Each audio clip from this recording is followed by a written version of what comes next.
ஐந்து கரத்தனை ஆனை முகத்தனை இந்தின் இளம்பெறை போலும் எய்த்தனை நந்தி மகந்தனை ஞான கொழுந்தினை புந்தியில் வைத்தடி போற்றுகின்றேனே. அன்பிற்கினிய சன் டிவி நேயர்கள் அனைவருக்கும் வணக்கமும் நல்வாழ்த்துக்களும். அன்பர்களே, இன்று ஆடி 23/8/2024 வியாழக்கிழமை குருவாரத்தோடு சதுர்த்தியோடு அமைந்திருக்கக்கூடிய இந்த அற்புதமான நாளில் உங்கள் அனைவரையும் நம்முடைய சிறப்பான ஆலய வழிபாட்டு நிகழ்ச்சிக்கு அன்போடு வரவேற்கின்றோம். அனைவருக்கும் நல்லதே நடக்க வேண்டும் என்ற பிரார்த்தனையோடு நாம் நிகழ்ச்சியை தொடங்குகின்றோம். அன்பர்களே, இன்றைய தினம் சதுர்த்தி, அதாவது வளர்பிறை சதுர்த்தி, அதாவது சுக்குல சதுர்த்தி என்று குறிப்பிடுவார்கள். அதோடு மட்டுமல்லாமல் இன்றைக்கு நாக சதுர்த்தி என்று அற்புதமாக ஒரு ஆன்மீக வைபவமானது நடைபெறுகின்றது. இந்த நாக சதுர்த்திக்கும் விநாயகப் பெருமானுக்கும் ஒரு தொடர்பானது இருக்கின்றது. என்ன என்பதை நாம் பார்ப்போம். அதற்கு முன்பாக அன்பர்களே, இன்றைய தினம் நாம் நம்முடைய சென்னை மடிப்பாக்கத்திற்கு அருகில் கோவிலம்பாக்கத்தில் மேக்ஸ்வொர்த் நகரில் அருள்பாலித்து வரக்கூடிய ஸ்ரீ சர்வசித்தி விநாயகப் பெருமானை இன்றைக்கு நாம் தரிசிக்க இருக்கின்றோம். அன்பர்களே, இந்த விநாயகப் பெருமான் எப்படி என்று சொன்னால், இந்த நகரானது மேக்ஸ்வொர்த் நகரானது உருவாகக்கூடிய சந்தர்ப்பத்தில் அப்படியே ஆட்டோமேட்டிக்காக அந்த நகரத்தினுடைய நகர அமைப்பினுடைய ஈசான்ய பாகத்தில் அமையப்பெற்ற அற்புதமான ஒரு கோவிலாக அமைந்திருக்கின்றது இந்த சர்வசக்தி விநாயகப் பெருமானுடைய ஆலயம். சாதாரணமாக ஈசான்ய பாகம் என்று அப்படி குறிப்பிடுகின்ற நேரத்தில் ஒரு இடத்தினுடைய வடகிழக்கு மூலை இருக்கின்றதல்லவா, அதற்குத்தான் ஈசான்ய பாகம் என்று பெயர். 2 இடங்கள் சிறப்பாக குறிப்பிடப்படுகின்றன. ஒரு ஆலயம் என்று எடுத்துக்கொண்டாலே பார்த்தோம் என்று சொன்னால் கன்னி மூலை என்று, அதாவது தென்மேற்கு திசை இருக்கின்றதல்லவா, அங்கு அமையப்பெறக்கூடிய சன்னதிகள், அங்கு அமையப்பெறக்கூடிய தெய்வங்கள் அதீத ஆற்றல் மிக்கவையாக இருக்கும் என்பது கண்கூடான ஒரு நிதர்சனமான உண்மை.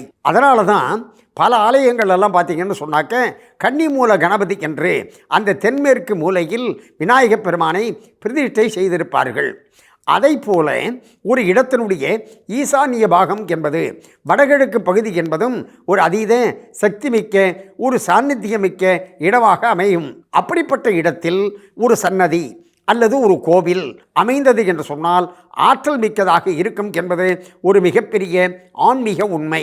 அந்த கருத்தின் அடிப்படையில் தான் மேக்ஸ்வொர்த் நகர் இங்கு உருவாகக்கூடிய சந்தர்ப்பத்தில் அதனுடைய வடகிழக்கு மூலையில் ஈசான்ய பாகத்தில் இந்த விநாயகப் பெருமான் அப்படி கோவில் கொண்டார்.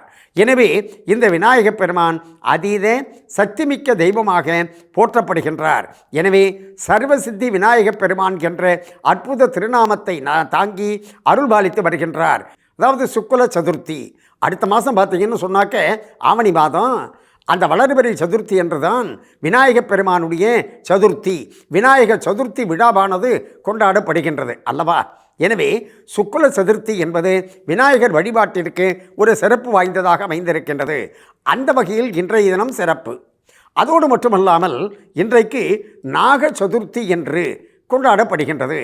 நாக சதுர்த்தி என்று சொல்கின்ற நேரத்தில் நாகதோஷம் உடையவர்கள் அந்த நாகப்பாம்புக்கு அப்படி சாந்தி பரிகாரங்கள் செய்தார்கள் என்று சொன்னால் அவர்களுக்கு அந்த தோஷமானது நீங்கும்.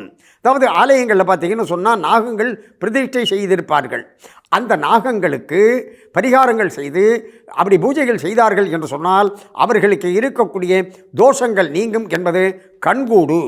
அடுத்ததாக அன்பர்களே, இந்த ஆலயத்தில் பார்த்தீர்கள் என்று சொன்னால் விநாயகப் பெருமான் சர்வசித்தி விநாயகப் பெருமான் என்று கொண்டாடப்படுகின்றார். அப்படி எல்லா வகையான ஆற்றலையும் கொண்டவர், எல்லா வகையான பிரார்த்தனைகளையும் நிறைவேற்றக்கூடியவர் என்ற கருத்தின் அடிப்படையிலே தான் சர்வசித்தி விநாயகர் என்று இந்த விநாயகப் பெருமான் பூஜிக்கப்படுகின்றார். இந்த விநாயகப் பெருமானை இந்த நாக சதுர்த்தி நாளில் வணங்குவது என்பது மிக மிக பொருத்தமானது. நம்முடைய கோவிலம்பாக்கம் மேக்ஸ்வொர்த் நகரில் அருள்பாலிக்கக்கூடிய விநாயகப் பெருமானை, அதுவும் சர்வசித்தி விநாயகப் பெருமானை தரிசித்து கொண்டிருக்கின்றோம் அல்லவா.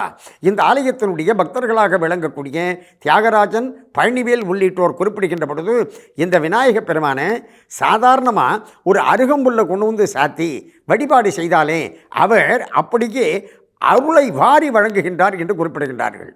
அந்த அருகம்புல்லுக்கு அவ்வளவு பெரிய ஆற்றலானது உண்டு. அருகம்புல் என்று பார்க்கின்ற நேரத்தில் இந்த உலகத்தில் முதலில் தோன்றிய வெஜிடேஷன், அதாவது இந்த பூமி பந்தானது தோன்றுகின்ற பொழுது அக்கார்டிங் டு எவல்யூஷன் முதலில் தோன்றியது என்று சொன்னால் புல். ஆகையினால் முதல் கடவுள் யார் என்று சொன்னால் விநாயக பெருமான். எனவே அந்த முழுமுதற் கடவுளாக இருக்கக்கூடிய முதல் கடவுளுக்கு முதல் வணக்கம் என்ற கருத்தின் அடிப்படையில் அருகம்புல்லை நாம் சாற்றி வழிபாடு செய்தாலே அருகம்புல் எப்படி அப்படி தரையில் உறுதியாக இருக்கின்றதோ, இதை பழமொழியாக சொல்கின்ற பொழுதே குறிப்பிடுவார்கள். என்ன என்று சொன்னால், அருகுபோல் வேரூன்றி ஆள்போல் தழைத்து வையத்தோல் வாழ்வாங்கு வாழ வேண்டும் என்று. அதை போல அருகம்புல் உறுதியாக அப்படி கீழ்வரைக்கும் செல்லும். அதை போல நாம் உறுதியாக வழிபாட்டில் இருந்து ஆலம் போல் தழைத்து, ஆலமரம் எப்படி விழுதுகள் பரப்பி இருக்கின்றதோ அதை போல நாம் நம்முடைய சுற்றத்தாரோடு இனிமையாக வாழ்க்கையை கழிக்க வேண்டும். அதற்கு அருள் செய்யக்கூடிய அற்புத தெய்வம் யார் என்று சொன்னால் விநாயக பெருமான். அந்த விநாயக பெருமான் கோவிலம்பாக்கத்தில் மேக்ஸ்வொர்த் நகரில் சர்வசித்தி விநாயகர் என்ற திருநாமத்தோடு அருள்பாலிக்கின்றார் அல்லவா? அந்த விநாயக பெருமான் அருளால் நம்முடைய நேயர்கள் அனைவரும் எல்லா நலமும் பெற்று பல்லாண்டு பல்லாண்டு வாழ வேண்டும் என்று பிரார்த்தனை செய்து கொண்டு இந்த அளவில் நிறைவு செய்து கொள்வது நாகை முகுந்தன். நன்றி, வணக்கம், வாடிய நலம்.